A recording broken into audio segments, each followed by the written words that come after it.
नमस्कार मित्रांनो, NJ अकॅडमीच्या YouTube चॅनलमध्ये मी नागनाथ गर्जे तुम्हा सर्वांचं मनापासून स्वागत करतो। मित्रांनो, आज आपण माडा भरती त्याचबरोबर भूमी अभिलेख भरतीसाठी अतिशय महत्त्वपूर्ण असा जीकेचा सराव प्रश्नसंच पाहणार आहोत। यामध्ये आपण अतिशय महत्त्वपूर्ण अशा जीकेच्या प्रश्नांचा समावेश केलेला आहे आणि हा आपला प्रश्नसंच क्रमांक 7 आहे। या अगोदरचे प्रश्नसंच तुम्ही प्लेलिस्टमध्ये जाऊन पाहू शकता। चला तर मग मित्रांनो, तुमचा जास्त वेळ घेणार नाही, कारण आपण अजिबात टाइमपास करीत नाही। आपलं लक्ष काय असतं? No fun, no jokes, only teach. तर आजचा आपला पहिला प्रश्न आहे पहा, भारतीय राष्ट्रीय काँग्रेसची पहिली महिला अध्यक्ष कोण? या ठिकाणी आपल्याला काय विचारलंय? भारतीय राष्ट्रीय काँग्रेसची म्हणजेच राष्ट्रीय सभेची पहिली महिला अध्यक्ष कोण असं विचारलंय। मग या ठिकाणी आपल्याला ऑप्शन दिलेत पहा, सरोजिनी नायडू, कमला नेहरू, मादाम कामा आणि ॲनी बेझंट। तर भारतीय राष्ट्रीय काँग्रेसची या ठिकाणी जर पहिली महिला अध्यक्ष विचारलं तर त्याचं उत्तर आहे ॲनी बेझंट। आता या ठिकाणी हे लक्षात ठेवा, ॲनी बेझंट कोणत्या अधिवेशनाच्या अध्यक्ष होत्या? तर जे 1917चं जे कलकत्ता अधिवेशन होतं, कलकत्ता अधिवेशन लक्षात असू द्या, खूप महत्त्वाचं अधिवेशन होतं। 1917च्या कलकत्ता अधिवेशनाच्या अध्यक्ष कोण होत्या? डॉक्टर ॲनी बेझंट होत्या। आणि ॲनी बेझंट या काय होत्या? पहिली महिला अध्यक्ष होत्या। कशाच्या? भारतीय राष्ट्रीय काँग्रेसच्या। मग आता या ठिकाणी लक्षात असू द्या, ते अधिवेशन कोणतं होतं? 1917चं अधिवेशन होतं आणि कोठे भरलं होतं? तर ते कलकत्ता या ठिकाणी। त्यानंतर जर असा प्रश्न आला, भारतीय राष्ट्रीय काँग्रेसची पहिली भारतीय महिला अध्यक्ष कोण? या ठिकाणी फक्त एक शब्द ऍड होऊ शकतो, पहिली भारतीय महिला अध्यक्ष कोण? जर असा प्रश्न आला तर त्याचं उत्तर मात्र तुम्हाला सरोजिनी नायडू हे लिहायचं आहे पहा।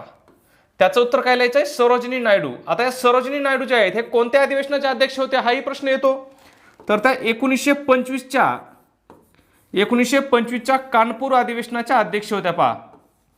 खूप महत्त्वाचा प्रश्न आहे आणि खूप वेळेस या ठिकाणी प्रश्न येतो पहा की राष्ट्रीय काँग्रेसची पहिली भारतीय महिला अध्यक्ष कोण?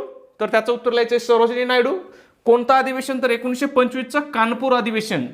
त्याचबरोबर तुम्हाला या ठिकाणी हे पण लक्षात ठेवायचं आहे, भारतीय राष्ट्रीय काँग्रेसची स्थापना कधी झाली? तर ती झाली होती पहा 28 डिसेंबर 1885 साली झाली होती पहा। कुठे झाली होती? तर मुंबईला। म्हणजे असा प्रश्न येतो की भारतीय राष्ट्रीय काँग्रेसचं किंवा राष्ट्रीय सभेचं पहिलं अधिवेशन कुठं झालं? तर ते झालं होतं मुंबईला। कधी झालं होतं? 28 डिसेंबर 1885 साली।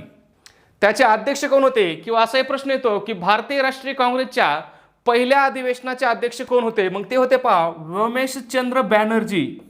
व्योमेशचंद्र बॅनर्जी हे काय होते? राष्ट्रीय सभेच्या पहिल्या अधिवेशनाचे अध्यक्ष होते किंवा भारतीय राष्ट्रीय काँग्रेसच्या पहिल्या अधिवेशनाचे अध्यक्ष होते। त्याचबरोबर या ठिकाणी प्रश्न येतो की भारतीय राष्ट्रीय काँग्रेसचे संस्थापक कोण आहेत? तर ते आहेत पहा ॲलन ह्यूम। खूप महत्त्वाचं आहे, लक्षात असू द्या। ॲलन ह्यूम कोण आहेत? हे भारतीय राष्ट्रीय काँग्रेसचे संस्थापक आहेत। त्याचबरोबर ते काय होते? सचिव सुद्धा होते। जर प्रश्न आला भारतीय राष्ट्रीय काँग्रेसचे पहिले सचिव कोण? तर त्याचं उत्तर लिहायचं ॲलन ह्यूम। आणि संस्थापक कोण असा आला तरी त्याचं उत्तर लिहायचं ॲलन ह्यूम, कारण हेच काय होते? भारतीय राष्ट्रीय काँग्रेसचे संस्थापक अध्यक्ष होते, म्हणजे संस्थापक सचिव होते। म्हणजे संस्थापक पण होते आणि सचिव पण होते। आणि पहिल्या अधिवेशनाचे अध्यक्ष कोण होते? व्योमेशचंद्र बॅनर्जी हे काय होते? पहिल्या अधिवेशनाचे अध्यक्ष होते। मग तुमच्या लक्षात आलं, भारतीय राष्ट्रीय काँग्रेसची स्थापना कधी झाली? ती झाली होती 28 डिसेंबर 1885 साली। अतिशय महत्त्वाची तारीख आहे, लक्षात असू द्या। कुठं झाली होती? तर मुंबईमध्ये। त्यानंतर पहिल्या अधिवेशनाचे अध्यक्ष कोण होते? व्योमेशचंद्र बॅनर्जी होते। स्थापना कोणी केली? ॲलन ह्यूम यांनी केली। आणि हे महत्त्वाचं आहे पहा, पहिली महिला अध्यक्ष कोण होती? तर ॲनी बेझंट होती। कधी? 1917 साली। कोणतं अधिवेशन? कलकत्ता अधिवेशन। आणि पहिली भारतीय महिला अध्यक्ष कोण होतं? तर त्या होत्या सरोजिनी नायडू। कधी? तर 1925च्या कानपूर अधिवेशनाच्या अध्यक्ष होत्या। पुढचा प्रश्न पाहूया आपण। प्रश्न क्रमांक 2 आहे या ठिकाणी, भारताच्या भूदान चळवळीचे जनक कोण? या ठिकाणी आपल्याला विचारलं की भारतातील जी भूदान चळवळ झाली होती तिचे जनक कोण आहेत? तर तिचे जनक आहेत पहा विनोबा भावे। आता या ठिकाणी लक्षात असू द्या, बऱ्याच वेळेस प्रश्न येतो की भूदान चळवळ कधी झाली? काय विचारलं जातं की भूदान चळवळ कधी सुरू झाली असं विचारलं जातं। मग ती कधी झाली होती पहा 1951 साली। म्हणजे भारत स्वतंत्र झाल्याच्या नंतर भूदान चळवळ झाली होती। बऱ्याच वेळेस या ठिकाणी असे पर्याय दिले असतात 1946, 1948, 1947 आणि 1951। मग मुलांना काय वाटतं की ही भूदान चळवळ काय असेल, स्वातंत्र्याच्या अगोदरची असेल, पण ती कधी आहे, स्वातंत्र्याच्या नंतरची पाय 1951ची आहे.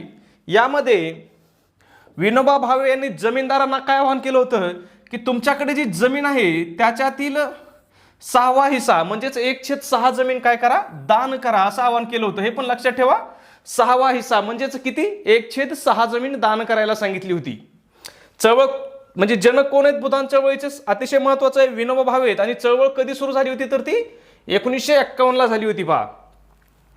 त्यानंतर आपला पुढचा प्रश्न आहे, अतिशय महत्वाचा प्रश्न आहे पहा, मराठी भाषेतील पहिले दैनिक कोणते. आता हे आज असे जे प्रश्न आहेत ना, हे फसवे प्रश्न असतात पहा. अशा प्रश्नामध्ये मुलं काय करतात, गडबड वाचतात आणि मराठी भाषेतील पहिले दैनिक कोणते असा प्रश्न दिसला, कारण ते फक्त एवढंच वाचतात, मराठी भाषेतील आणि पहिले, आणि ते लगेच दर्पण लिहून टाकतात. मग याला काय म्हणायचं, अशा प्रकारचे फसवे प्रश्न असतात. आणि परीक्षेमध्ये 3 ते 4 अशा प्रकारचे फसवे प्रश्न असतात. मग मुलं काय म्हणतात, अरे हे मला येत होतं, पण माझं काय झालं, गडबडीत मार्क गेला किंवा हाताने मार्क गेला. पण याला चूक काय असती, आपण नीट वाचत नाही. या ठिकाणी काय विचारलेलं आहे, पहिले दैनिक विचारलंय. आता दैनिक म्हणजे काय, तर दररोज प्रकाशित होणारे वृत्तपत्र म्हणजे दैनिक. मग पहिलं दैनिक होतं पहा ज्ञानप्रकाश. कोणतं होतं, ज्ञानप्रकाश. ते कधी चालू झालं होतं, 1849 साली चालू झालं होतं पहा, 1849 साली. आणि त्याचे संस्थापक कोण होते, तर ते होते कृष्णाजी रानडे, कृष्णाजी त्रिंबक रानडे, म्हणजेच कृष्णाजी रानडे. लक्षात ठेवा, पहिलं दैनिक कोणतं होतं, कशातील, मराठी भाषेतील ज्ञानप्रकाश होतं. कधी सुरू झालं असा प्रश्न आला तर लिहा, 1849ला सुरू झालं. त्याचे संस्थापक कोण होते, कृष्णाजी रानडे होते. आणि हे जे दैनिक आहे हे 1951 साली बंद पडलं. म्हणजे जवळपास 103 वर्ष हे दैनिक चालू होतं पहा. म्हणजे किती महत्वाचं दैनिक होतं पहा ज्ञानप्रकाश. 1849ला चालू झालं आणि 1851ला बंद पडलं, म्हणजे 103 वर्ष कंटिन्यू चालू होतं.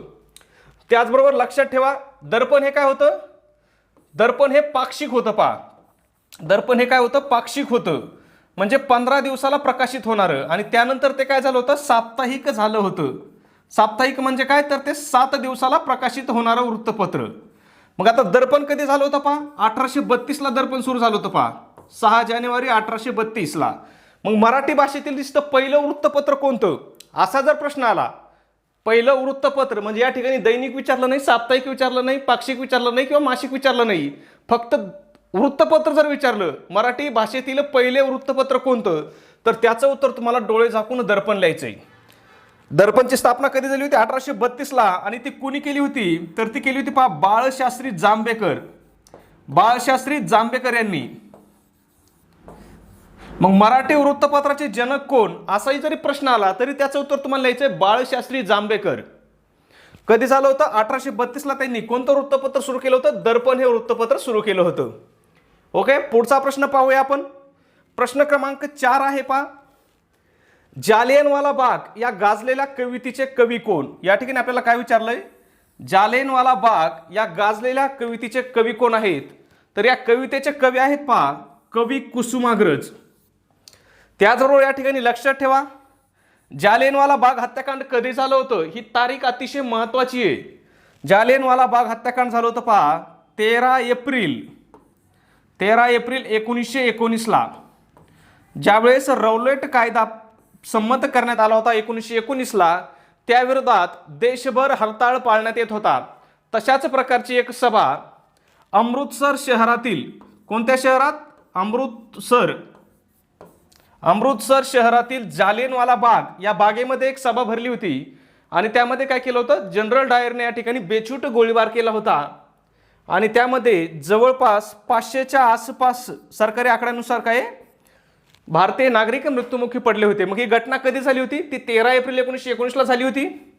कशामुळे झाली होती, तर जो काळा कायदा होता पहा, काळा कायदा, खूप वेळेस प्रश्न विचारला जातो, काळा कायदा कधी अस्तित्वात आला, तर तो कधी 1919ला करण्यात आला होता. त्यालाच दुसरं नाव काय होतं, रौलेट ऍक्ट होतं पहा. मग त्याच्या विरोधात हे करण्यासाठी इथं काय झालं होती, हरताळ पाळण्यासाठी सभा भरली होती आणि त्याच्यावरती इंग्रजांनी गोळीबार केला होता. पुढचा प्रश्न आहे, अतिशय महत्वाचा प्रश्न आहे पहा. या ठिकाणी आपल्याला विचारले, स्वदेशी चळवळ केव्हा सुरू झाली. मग लक्षात असू द्या, स्वदेशी चळवळ केव्हा सुरू झाली होती, तर ती 1905 साली सुरू झाली होती. का सुरू झाली होती, तर जी बंगालची फाळणी होती पहा, बंगालची फाळणी याला विरोध करण्यासाठी जे वंगभंग आंदोलन झालं होतं, त्याच आंदोलनामध्ये काय झालं होतं, स्वदेशी चळवळ सुरू झाली होती पहा. मग लक्षात असू द्या, बंगालची फाळणी सुद्धा कधी झाली होती, तर ती सुद्धा 1905 लाच झाली होती. आणि कोणी केली होती, हाही प्रश्न खूप वेळेस विचारला जातो. तर ती केली होती पहा, लॉर्ड कर्झन. खूप महत्वाचा प्रश्न आहे. बंगालची फाळणी कोणी केली होती, तर लॉर्ड कर्झनने केली होती. कधी केली होती, 1905 ला केली होती. आणि या फाळणी विरोधात बंगालमध्ये जी चळवळ झाली होती किंवा जे आंदोलन झालं होतं, त्याला काय म्हणतात, वंगभंग आंदोलन. वंगभंग आंदोलन अतिशय महत्वाचं आंदोलन होतं. लक्षात असू द्या, कधी झालं होतं, 1905 ला. याची सुरुवात बंगाल प्रांतातून झाली होती, म्हणजे बंगालमध्ये झाली होती. पण नंतर याचा प्रसार पूर्ण देशामध्ये झाला होता. आणि ह्याच आंदोलनादरम्यान स्वदेशी चळवळ झाली होती. आणि त्याचबरोबर हे पण लक्षात ठेवा, बंगालची फाळणी रद्द कधी करण्यात आली, तर ती रद्द करण्यात आली होती 1911च्या दिल्ली दरबारामध्ये. 1911चा जो दिल्ली दरबार भरला होता, याच्यामध्ये ती फाळणी काय करण्यात आली होती, रद्द करण्यात आली होती. पुढचा प्रश्न पाहूया. त्यापूर्वी मित्रांनो, जर तुम्ही अजून आपल्या चॅनलला सबस्क्राईब केलं नसेल ना मित्रांनो, तर प्लीज लगेच आपल्या चॅनलला सबस्क्राईब करा. कारण आपले जवळपास 85,000 सबस्क्रायबर झाले आहेत. आणि हे सर्व काय तुमच्या सर्वांच्या सहकार्यामुळं आणि तुमच्या सर्वांच्या प्रेमामुळेच शक्य झालं आहे. आता सबस्क्राईब केल्याचा फायदा काय आहे, तर काय होतं, आपला ज्यावेळेस व्हिडिओ अपलोड होईल, लगेच व्हिडिओ अपलोड केल्याबरोबर तुम्हाला काय होतं, नोटिफिकेशन येतं. त्यामुळे सबस्क्राईब करणं अतिशय महत्त्वाचं आहे. त्याचबरोबर व्हिडिओला लाईक खूप कमी येत आहेत मित्रांनो. त्यामुळे जर व्हिडिओ आवडत असेल तर व्हिडिओला एक लाईक करा. लाईक करणं, सबस्क्राईब करणं आणि कमेंट करणं हे काय अगदी मोफत आहे. पण लाईक कमी आल्यामुळे मला कधी कधी काय वाटतं, अरे माझी शिकवण्याची पद्धत चुकीची आहे किंवा मी शिकवलेलं विद्यार्थ्यांना समजत नाही. त्याच्यामुळे लाईक आणि कमेंट सुद्धा नक्की करा की व्हिडिओ तुम्हाला कसा वाटतो, जेणेकरून आपल्याला काय होईल, अशा प्रकारचे आणखीन व्हिडिओ बनवण्यासाठी काय होईल, प्रोत्साहन मिळेल मला. जर तुम्ही लाईक केलं, कमेंट केलं आणि सबस्क्राईब केलं तर याचा फायदा काय होतो की मला आणखीन नवीन नवीन व्हिडिओ बनवण्यासाठी काय होते, एक उमेद येते, एक प्रोत्साहन येतं. ओके, पुढचा प्रश्न पाहूया आपण. प्रश्न क्रमांक 6 आहे, केसरी ह्या वृत्तपत्राचे जनक कोण होते. या ठिकाणी विचारलंय केसरी वृत्तपत्राचे जनक कोण होते, म्हणजेच केसरी वृत्तपत्राची स्थापना कोणी केली, असाही प्रश्न येऊ शकतो. तर ती केली होती पहा, लोकमान्य टिळक यांनी. लक्षात असू द्या, लोकमान्य टिळक यांनी केली होती. आता कधी केली होती हाही प्रश्न येऊ शकतो. तर ती कधी केली होती, 1881 साली केली होती. त्याचबरोबर या ठिकाणी लक्षात असू द्या, केसरीचे पहिले संपादक कोण, हा प्रश्नही खूप वेळेस येतो. आणि याच्यामध्ये सुद्धा बरेच मुलं फसले जातात. बऱ्याच लोकांना काय वाटतं, स्थापना लोकमान्य टिळकांनी केली, मग संस्थापक सुद्धा कोण असतील, तर लोकमान्य टिळकच असतील. पण पहिले संस्थापक होते पहा, पहिले संपादक. पहिले संपादक, संस्थापक तर लोकमान्य टिळक होते. पण या ठिकाणी आपल्याला विचारलं जातं पहिले संपादक कोण होते, तर ते होते गोपाळ गणेश आगरकर. म्हणजे आगरकर जे होते हे काय होते, केसरीचे पहिले संपादक होते. आणि त्यांनी केसरीचा राजीनामा नंतर कधी दिला होता, 1887 साली त्यांनी केसरीचा राजीनामा दिला होता. म्हणजे 1881 ते 1887 या काळामध्ये केसरीचे संपादक कोण होते, तर ते आगरकर होते. त्याचबरोबर या ठिकाणी आणखी तुम्हाला ॲडिशनल माहिती लक्षात ठेवायची, केसरी बरोबरच 1881 साली लोकमान्य टिळकांनी काय केलं होतं, मराठा हे वृत्तपत्र सुद्धा सुरू केलं होतं पहा. पण याचे जे संपादक होते हे कोण होते, लोकमान्य टिळकच होते. मराठा वृत्तपत्राचे संपादक कोण होते, लोकमान्य टिळक होते. आणि केसरीचे संपादक कोण होते, तर ते गोपाळ गणेश आगरकर होते. पण या दोन्ही वृत्तपत्रामध्ये एक फरक आहे मित्रांनो, कारण दोन्हीची स्थापना काय झाली, 1881 ला झाली. मग फरक कोणता आहे, तर केसरी हे कोणतं होतं, मराठी भाषेतून होतं पहा. केसरीची जी भाषा होती ही काय होती, मराठी भाषा होती. आणि जे मराठा वृत्तपत्र होतं ते मात्र इंग्लिश भाषेमधून प्रकाशित केलं जात होतं. त्यामुळे लक्षात असू द्या, खूप वेळेस प्रश्न येतो की मराठा वृत्तपत्राची भाषा कोणती होती. पर्याय दिलेले असतात, मराठी, हिंदी, संस्कृत आणि इंग्लिश. मग त्यापैकी लक्षात असू द्या कोणती भाषा होती, इंग्लिश भाषा होती किंवा इंग्रजी वृत्तपत्र होतं. पुढचा प्रश्न पाहूया आपण. प्रश्न क्रमांक 7 आहे पहा. या ठिकाणी आपल्याला विचारलंय, डिस्कवरी ऑफ इंडिया हे पुस्तक कोणी लिहिले. अतिशय महत्वाचं, अतिशय गाजलेलं पुस्तक आहे. तर डिस्कवरी ऑफ इंडिया हे पुस्तक लिहिलेलं आहे पहा, पंडित जवाहरलाल नेहरू यांनी. त्याचबरोबर इथं दुसरा असा प्रश्न येतो की डिस्कवरी ऑफ इंडिया हे पुस्तक पंडित जवाहरलाल नेहरू यांनी कोठे लिहिले. या ठिकाणी काय विचारलं जातं, कोठे लिहिले. तर त्यांनी जो आपला अहमदनगरचा जो भुईकोट किल्ला आहे या किल्ल्यामध्ये हे पुस्तक लिहिलं होतं. कधी लिहिलं होतं, तर ज्यावेळेस 1942चा जो छोडो भारत आंदोलन होतं किंवा जी चले जाव चळवळ होती, या चळवळीमध्ये त्यांना अटक करण्यात आली होती आणि त्यावेळेस त्यांनी तुरुंगामध्ये हे पुस्तक लिहिलं होतं. कुठल्या तुरुंगामध्ये, तर अहमदनगरच्या तुरुंगामध्ये. अहमदनगरमधील जो भुईकोट किल्ला आहे या ठिकाणी आजही तुम्ही जर 15 ऑगस्टला किंवा 26 जानेवारीला गेले तर तुम्हाला ज्या ठिकाणी पंडित नेहरूंनी डिस्कवरी ऑफ इंडिया हे पुस्तक लिहिलं होतं ती त्यांची खोली, म्हणजे ते ज्या ठिकाणी कैदेत होते ती खोली काय आहे त्या ठिकाणी तुम्हाला पाहावयास मिळते. ओके, पुढचा प्रश्न पाहूया आपण. प्रश्न क्रमांक 8 आहे, सातवाहन काळातील महत्त्वाचे शैक्षणिक केंद्र हे डॅश डॅश होते. या ठिकाणी विचारलंय की सातवाहन काळातील महत्त्वाचे शैक्षणिक केंद्र कोणते होते किंवा कोठे होते. पर्याय दिलेत पहा, पैठण, नाशिक, वाराणसी आणि नांदेड. तर याचं उत्तर आहे पहा पैठण. त्याचबरोबर लक्षात ठेवा याच पैठणला सातवाहन काळामध्ये काय म्हणायचे, प्रतिष्ठान म्हणायचे पहा. म्हणजे पैठणचं दुसरं नाव काय होतं, प्रतिष्ठान होतं. त्यामुळे काही वेळेस पर्यायामध्ये प्रतिष्ठान हा शब्द सुद्धा असू शकतो. तर लक्षात असू द्या, पैठणचंच ते काय होतं, नाव होतं पूर्वीचं. कोणत्या कालखंडामधील, कोणत्या काळातील, तर ते सातवाहन काळातील. पुढचा प्रश्न पाहूया आपण. करंटचा प्रश्न आहे, प्रश्न क्रमांक 9 आहे. कोविड-19चा प्रसार रोखण्यासाठी ऑपरेशन शील्ड कोठे राबविण्यात आले आहे किंवा होते. अतिशय महत्त्वाचा प्रश्न आहे. तर ऑपरेशन शील्ड हे जे आहे हे दिल्ली या ठिकाणी राबविण्यात आले होते पहा. आतापर्यंत 2 ते 3 परीक्षामध्ये हा प्रश्न पडलेला आहे, त्यामुळे पुन्हा पडण्याची सुद्धा काही दाट शक्यता आहे. लक्षात असू द्या, ऑपरेशन शील्ड कोठे राबवले होते, तर ते दिल्ली या ठिकाणी राबवले होते. कशासाठी राबवले होते, तर ते कोविड-19चा म्हणजेच कोरोना व्हायरसचा प्रसार रोखण्यासाठी राबविण्यात आले होते. पुढचा प्रश्न पाहण्यापूर्वी मित्रांनो एक अतिशय महत्त्वाची सूचना आहे. आपण भूमी अभिलेख परीक्षेसाठी अतिशय महत्त्वाची अशी टेस्ट सिरीज सुरू केलेली आहे. या टेस्ट सिरीजमध्ये आपण फक्त 99 रुपयामध्ये तुम्हाला 10 क्वेश्चन सेट देत आहोत. त्याचबरोबर 10 क्वेश्चन पेपर हे काय फ्री देत आहोत. म्हणजे एकूण 20 क्वेश्चन पेपर हे तुम्हाला काय मिळणार आहेत, फक्त 99 रुपयामध्ये मिळणार आहेत. आणि हे टेस्ट सिरीज तुम्हाला घेण्यासाठी काय करायचं आहे, 96 89 14 16 30 हा जो आपला नंबर आहे याच्यावरती गुगल पे किंवा फोन पेला काय करायचं, 99 रुपये पेड करायचे आणि त्याचा स्क्रीनशॉट व्हॉट्सॲपला शेअर करायचा आहे पहा. ओके, आणि ही जी टेस्ट सिरीज आहे ही तुमच्या काय असणार आहे, पूर्णपणे अभ्यासक्रमावर आधारित असणार आहे. मग भूमी अभिलेखसाठी अभ्यासक्रम काय पहा ते पण तुम्हाला सांगतो. या ठिकाणी तुम्हाला जीकेचे 25 प्रश्न असणार आहेत. जीकेचे 25 प्रश्न असणार आहेत आणि किती मार्कासाठी असणार आहेत, ते 50 मार्कासाठी असणार आहेत पहा. त्यानंतर मराठीचे किती प्रश्न असणार आहेत, तर 25 प्रश्न असणार आहेत. इंग्लिशचे 25 प्रश्न असणार आहेत आणि मॅथ आणि रिजनिंगचे सुद्धा काय असणार आहेत, तर 25 प्रश्न असणार आहेत. आणि हे 25 प्रश्न किती मार्काला असणार आहेत, ते 50 मार्काला असणार आहेत. म्हणजे एकूण 100 प्रश्न हे काय असणार आहेत, तर 200 मार्काला असणार आहेत. 100 प्रश्न असणार आहेत आणि एकूण मार्क किती असणार आहेत, तर 200 मार्क असणार आहेत. मग आपली जी टेस्ट सिरीज आहे ही काय आहे, पूर्णपणे तुमच्या अभ्यासक्रमावर आधारित आहे पहा. पूर्णपणे अभ्यासक्रमावर आधारित असून त्यासोबत तिचे काय असणार, तुम्हाला आन्सर की सुद्धा असणार आहे पहा. ओके, ज्या विद्यार्थ्यांना गरज वाटत असेल त्यांनी नक्की घ्यावी. पुढचा प्रश्न पाहूया आपण. प्रश्न क्रमांक 10 आहे या ठिकाणी आपला.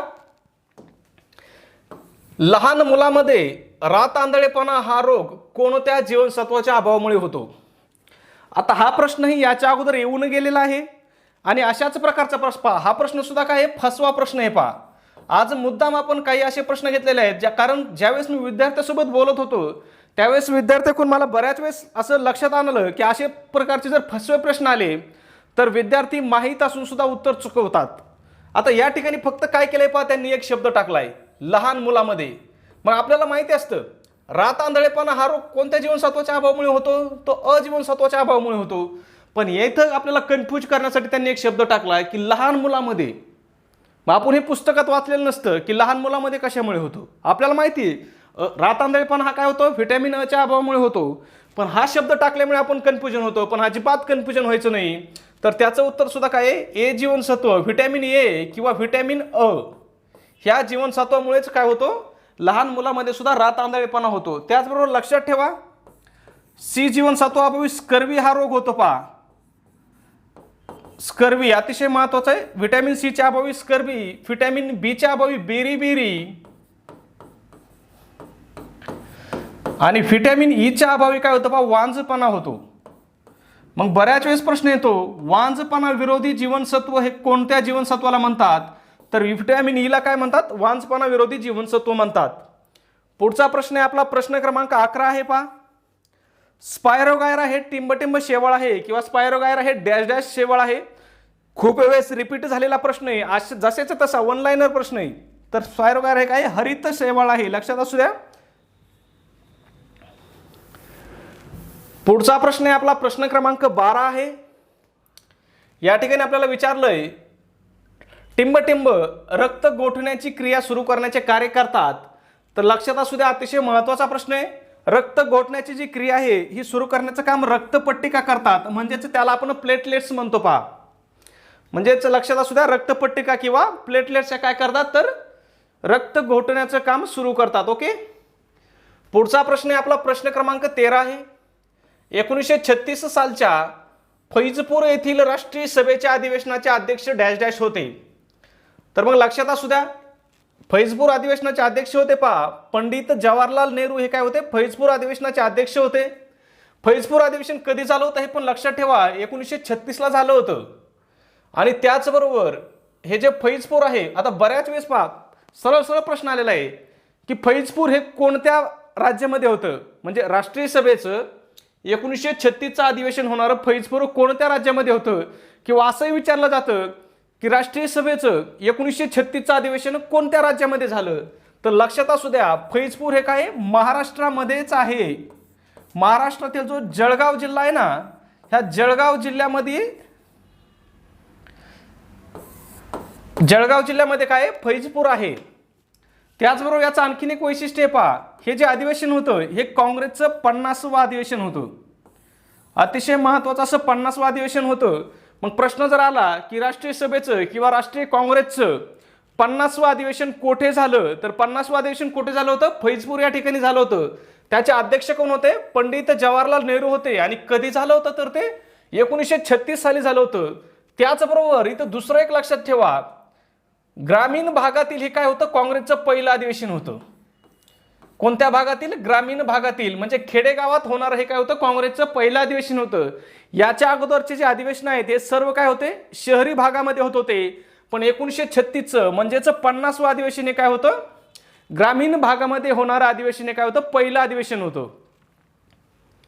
पुढचा प्रश्न आहे आपला प्रश्न क्रमांक 14 आहे. भारतात प्रकाशित झालेले पहिले वर्तमानपत्र कोणते होते? या ठिकाणी आपल्याला विचारलंय की भारतात प्रकाशित झालेलं पहिले वर्तमानपत्र कोणते होतं? तर त्याचं उत्तर आहे द बेंगॉल गॅझेट. हे काय होतं? भारतात प्रकाशित झालेलं पहिलं वर्तमानपत्र होतं. पुढचा प्रश्न आहे प्रश्न क्रमांक 15 आहे. अतिशय महत्त्वाचा प्रश्न आहे, खूप वेळेस याच्यावरती प्रश्न आलेले. पहा, खालीलपैकी भारताच्या मध्यातून कोणते वृत्त गेले आहे? या ठिकाणी आपल्याला विचारलंय की भारताच्या मध्यातून कोणते वृत्त गेलेले आहे आणि आपल्याला ऑप्शन आहेत. पहा, विषुववृत्त, कर्कवृत्त आणि मकरवृत्त. तर लक्षात असू द्या, कर्कवृत्त हे काय? भारताच्या मध्यातून गेलेलं आहे. त्याचबरोबर या ठिकाणी दुसरा असा प्रश्न येतो की कर्कवृत्त हे भारताच्या किती राज्यातून गेलं आहे? पहा, काय विचारलं जातं? भारताच्या किती राज्यातून गेलं आहे? मग हे भारताच्या एकूण 8 राज्यामधून गेलेलं आहे. पहा, त्याचबरोबर हे कोणकोणते राज्य आहेत हे तुम्हाला लक्षात ठेवावं लागेल, कारण प्रश्न असा येतो की खालीलपैकी कोणत्या राज्यातून कर्कवृत्त गेलेलं आहे? किंवा असंही विचारलं जातं खालीलपैकी कोणत्या राज्यातून कर्कवृत्त गेलेलं नाही? मग लक्षात असू द्या, एकूण किती राज्य आहेत? 8 राज्य आहेत. आपण क्रमवार घेऊ जेणेकरून तुमच्या काय होईल? लक्षात राहील. मग पहा, राजस्थान, गुजरात, मध्य प्रदेश, छत्तीसगड, पश्चिम बंगाल, त्रिपुरा आणि मिझोराम. लक्षात आलं किती राज्यातून गेलेले? पहा, 8 राज्यातून गेलेले आहे. ते 8 राज्य कोणकोणते आहेत? पहा, राजस्थान, गुजरात, मध्य प्रदेश, छत्तीसगड, या ठिकाणी झारखंड राहिलं. पहा, झारखंड, पश्चिम बंगाल, त्रिपुरा आणि मिझोराम हे जे 8 राज्य आहेत, ह्या 8 राज्यातून काय गेलेलं आहे, कर्कवृत्त गेलेलं आहे. पुढचा प्रश्न आहे, लंडन येथे ईस्ट इंडिया असोसिएशनची स्थापना कोणी केली? या ठिकाणी आपल्याला विचारलंय ईस्ट इंडिया असोसिएशनची स्थापना कोणी केली, तर ती केली होती दादाभाई नौरोजी यांनी. दादाभाई नौरोजी यांनी केली होती. या ठिकाणी कधी केली असा जर प्रश्न आला तर त्याचं उत्तर आहे 1866 साली करण्यात आली होती. आणि कोठे करण्यात आली होती हे लक्षात असू द्या. लंडन या ठिकाणी म्हणजेच इंग्लंडमध्ये करण्यात आली होती. मग या ठिकाणी तो दुसरा असा प्रश्न येतो की ईस्ट इंडिया असोसिएशनची शाखा, ईस्ट इंडिया असोसिएशनची भारतात कधी शाखा सुरू करण्यात आली होती, तर ती करण्यात आली होती 1869 साली. आणि कुठं करण्यात आली होती, तर ती मुंबई या ठिकाणी करण्यात आली होती. मग लक्षात असू द्या, ईस्ट इंडिया असोसिएशनची स्थापना कोणी केली? दादाभाई नौरोजी यांनी केली. कुठे केली? लंडन या ठिकाणी केली. कधी केली? 1866 ला केली. आणि तिची भारतातील शाखा कधी काढण्यात आली? भारतात पहिली शाखा 1869 ला काढण्यात आली. आणि कोठे काढण्यात आली, तर ती मुंबई या ठिकाणी काढण्यात आली होती. पुढचा प्रश्न पाहूया आपण. प्रश्न क्रमांक 17 आहे, महात्मा गांधीजींचा जन्म डॅश डॅश येथे झाला. मग महात्मा गांधींचा जन्म हा पोरबंदर या ठिकाणी झाला होता. आणि हे पोरबंदर कोणत्या राज्यात आहे, तर ते गुजरात राज्यामध्ये आहे. आणि कधी झाला होता, तर 2 ऑक्टोबरला झाला होता. 2 ऑक्टोबर 1869 साली झाला होता. लक्षात असू द्या, 2 ऑक्टोबर 1869 ला. कुठं? पोरबंदर. पोरबंदर कोणत्या राज्यात आहे, तर ते गुजरात या राज्यामध्ये आहे. पुढचा प्रश्न आहे, प्रश्न क्रमांक 18 आहे, ठक्कर बाप्पा यांनी डॅश डॅश या क्षेत्रात उल्लेखनीय कार्य केलं, किंवा ठक्कर बाप्पा यांनी कोणत्या क्षेत्रात उल्लेखनीय कार्य केलं असा प्रश्न आपल्याला विचारला जातो. तर लक्षात असू द्या, ठक्कर बाप्पा यांनी आदिवासी कल्याण म्हणजे आदिवासींच्या क्षेत्रामध्ये काय केलं होतं, आदिवासीसाठी त्यांनी काम केलं होतं.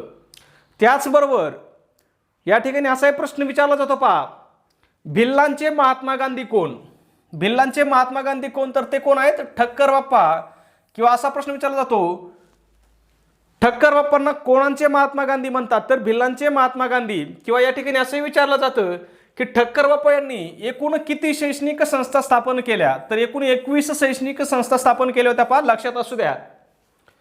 पुढचा प्रश्न आहे, प्रश्न क्रमांक 19 आहे, भारताचा कमाल पूर्व पश्चिम विस्तार किती किमी आहे? या ठिकाणी आपल्याला विचारलेलं आहे की भारताचा पूर्व पश्चिम विस्तार किती आहे, तर तो आहे 2933 किमी. लक्षात असू द्या, खूप वेळेस हा प्रश्न रिपीट होतो. 2933 किलोमीटर आहे. कोणता? पूर्व पश्चिम. आणि मग लक्षात असू द्या, उत्तर दक्षिण किती आहे असाही प्रश्न येऊ शकतो. उत्तर दक्षिण विस्तार किती आहे, तर उत्तर दक्षिण आहे 3214 किलोमीटर.